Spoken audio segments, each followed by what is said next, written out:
سورہ الحدید قرآن کی 57ویں سورت ہے۔ اس میں 29 آیات اور 4 رکوع ہیں۔ بسم اللہ الرحمن الرحیم۔ شروع اللہ کا نام لے کر جو بڑا مہربان نہایت رحم والا ہے۔ جو مخلوق آسمانوں اور زمین میں ہے اللہ کی تسبیح کرتی ہے، اور وہ غالب ہے، حکمت والا ہے۔ آسمانوں اور زمین کی بادشاہی اسی کی ہے، وہی زندگی دیتا ہے اور وہی موت دیتا ہے، اور وہ ہر چیز پر قادر ہے۔ وہی اول اور وہی آخر، اور اپنی قدرتوں سے سب پر ظاہر اور پھر بھی پوشیدہ ہے، اور وہ ہر چیز کا خوب جاننے والا ہے۔ وہی ہے جس نے آسمانوں اور زمین کو 6 دن میں پیدا کیا، پھر عرش پر جلوہ افروز ہوا۔ جو چیز زمین میں داخل ہوتی اور جو اس سے نکلتی ہے، اور جو آسمان سے اترتی اور جو اس میں چڑھتی ہے، سب اس کو معلوم ہے۔ اور تم جہاں کہیں بھی ہو وہ تمہارے ساتھ ہوتا ہے، اور جو کچھ تم کرتے ہو اللہ اس کو دیکھ رہا ہے۔ آسمانوں اور زمین کی بادشاہی اسی کی ہے، اور سب معاملات اسی کی طرف رجوع ہوتے ہیں۔ وہی رات کو دن میں داخل کرتا اور دن کو رات میں داخل کرتا ہے، اور وہ دلوں کے بھیدوں تک سے واقف ہے۔ لوگوں، اللہ پر اور اس کے رسول صلی اللہ علیہ وآلہ وسلم پر ایمان لاؤ، اور جس مال میں اس نے تم کو اپنا نائب بنایا ہے اس میں سے خرچ کرو۔ اب جو لوگ تم میں سے ایمان لائے اور مال خرچ کرتے رہے ان کے لیے بڑا ثواب ہے۔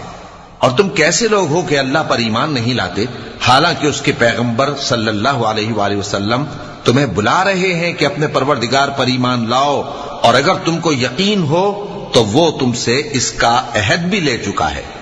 وہی تو ہے جو اپنے بندے پر واضح آیتیں نازل فرماتا ہے تاکہ تم کو اندھیروں سے نکال کر روشنی میں لائے۔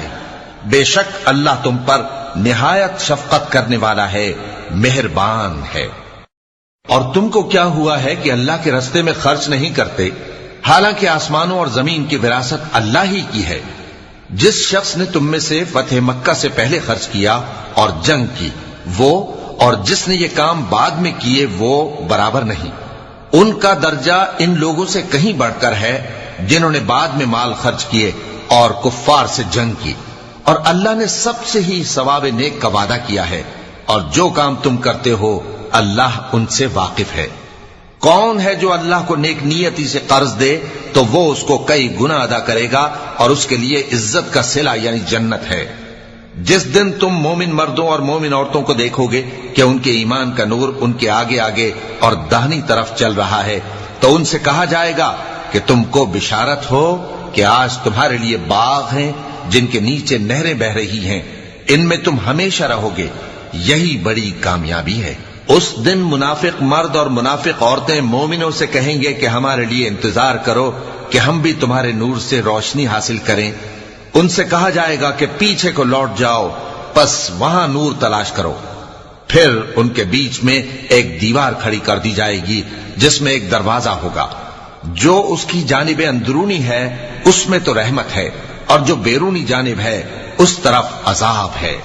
تو منافق لوگ مومنوں سے کہیں گے کہ کیا ہم دنیا میں تمہارے ساتھ نہ تھے؟ وہ کہیں گے کیوں نہیں تھے، لیکن تم نے خود اپنے آپ کو بلا میں ڈالا اور ہمارے لیے گردش زمانہ کے منتظر رہے، اور اسلام میں شک کیا، اور فضول آرزوؤں نے تم کو دھوکے میں ڈالے رکھا، یہاں تک کہ اللہ کا حکم آ پہنچا، اور اللہ کے بارے میں تم کو وہ شیطان بڑا فریب دیتا رہا۔ تو آج تم سے کوئی معاوضہ نہیں لیا جائے گا، اور نہ کافروں ہی سے قبول کیا جائے گا۔ تم سب کا ٹھکانہ دوزخ ہے کہ وہی تمہارے لائق ہے، اور وہ بری جگہ ہے۔ کیا ابھی تک مومنوں کے لیے اس کا وقت نہیں آیا کہ اللہ کی یاد کرنے کے وقت اور قرآن جو حق کی طرف سے نازل ہوا ہے اس کے سننے کے وقت ان کے دل نرم ہو جائیں، اور وہ ان لوگوں کی طرح نہ ہو جائیں جن کو ان سے پہلے کتابیں دی گئی تھیں، پھر ان پر طویل عرصہ گزر گیا تو ان کے دل سخت ہو گئے، اور ان میں سے اکثر نافرمان ہیں۔ جان رکھو کہ اللہ ہی زمین کو اس کے مرنے کے بعد زندہ کرتا ہے۔ ہم نے اپنی نشانیاں تم سے کھول کھول کر بیان کر دی ہیں تاکہ تم سمجھو۔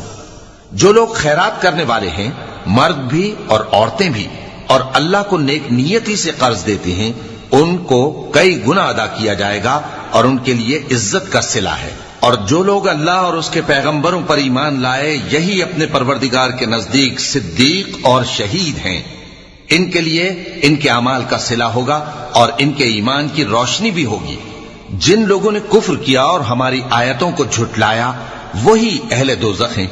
جان رکھو کہ دنیا کی زندگی محض کھیل اور تماشا اور زینت و آرائش اور تمہارے آپس میں فخر و ستائش اور مال و اولاد کی ایک دوسرے سے زیادہ طلب و خواہش ہے. اس کی مثال ایسی ہے جیسے بارش کہ اس سے اگنے والی کھیتی کسانوں کو بھری لگتی ہے، پھر وہ کھیتی خوب زور پر آتی ہے، پھر اے دیکھنے والے تو اس کو دیکھتا ہے کہ پک کر زرد پڑ جاتی ہے، پھر چورا چورا ہو جاتی ہے. اور آخرت میں کافروں کے لیے عذاب شدید اور مومنوں کے لیے اللہ کی طرف سے بخشش اور خوشنودی ہے. اور دنیا کی زندگی تو دھوکے کا سامان ہے.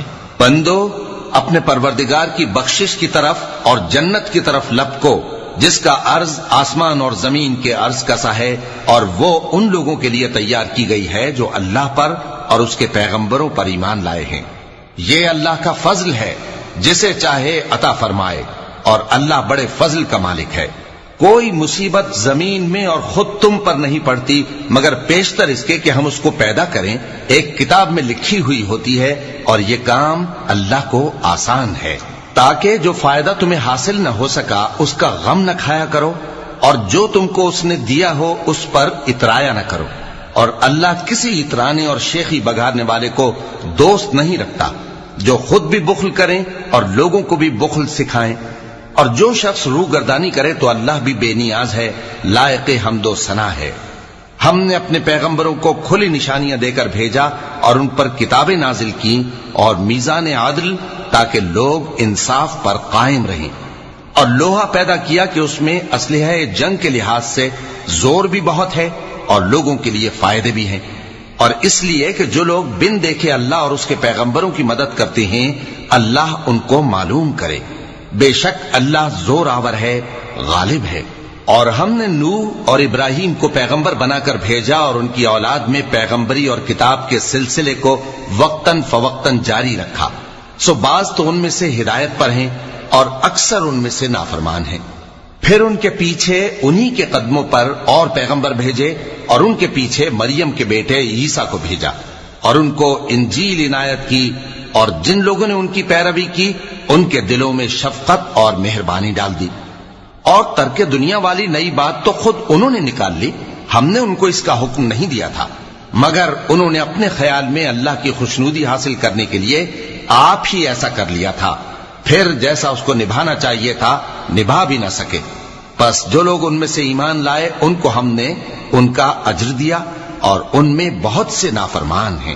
مومنو اللہ سے ڈرو اور اس کے پیغمبر پر ایمان لاؤ، وہ تمہیں اپنی رحمت سے دگنا اجر عطا فرمائے گا اور تمہارے لیے روشنی کر دے گا جس میں تم چلو گے اور تم کو بخش دے گا. اور اللہ بخشنے والا ہے، مہربان ہے. یہ باتیں اس لیے بیان کی گئی ہیں کہ اہل کتاب جان لیں کہ وہ اللہ کے فضل پر کچھ بھی قدرت نہیں رکھتے، اور یہ کہ فضل اللہ ہی کے ہاتھ میں ہے، وہ جس کو چاہتا ہے دیتا ہے، اور اللہ بڑے فضل کا مالک ہے.